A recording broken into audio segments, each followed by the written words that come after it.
আমি গতকাল মহান সংসদে কথা বলার সুযোগ পেয়েছিলাম। আপনারা হয়তো অনেকে মনে করেন যে বাগেরহাট 1, 2, 4 কথা বলে আমি কেন কথা বলি না। আমি হলাম সরকার দলীয় সদস্য। সরকার দলীয় সদস্যদের কথা বলার সুযোগ নাই।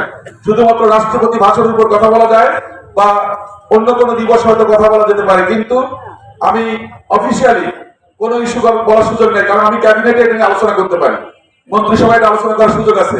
এই জন্য কোনো মন্ত্রী প্রতিমন্ত্রী তারা কিন্তু কোনো নোট বা কোনো কিছু কথা বলতে পারে না।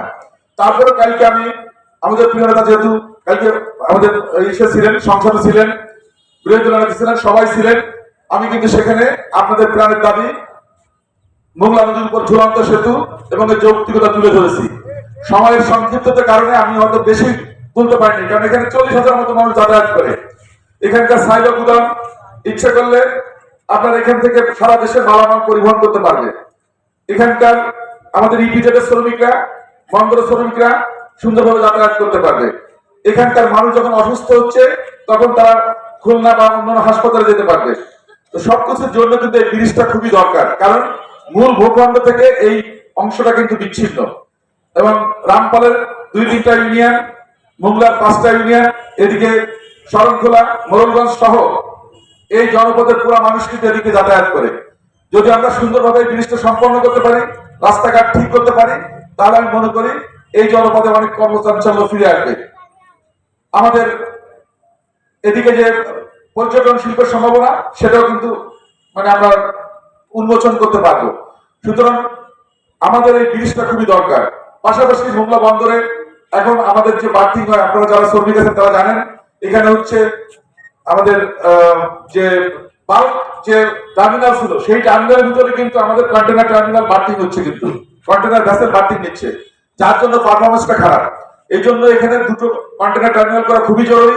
পাশাপাশি একটা ওয়ার হাউস করলে এখানে যে আনস্টাফিং এগুলো করার সুযোগ থাকে, তাহলে গার্মেন্ট সহ, লেদার সহ অন্যান্য যে গুডস গুলো আছে সেগুলো কিন্তু এখান থেকে এক্সপোর্ট করা শুরু হবে। এবং আমাদের এই যে খুলনা মোংলা মহাসড়ক, এটাকে 4 লেনে উত্তীর্ণ করতেই হবে, এটার কোনো বিকল্প নাই, কারণ তা না হলে এখানকার যে চাপ সেটা সামলানো সম্ভব না।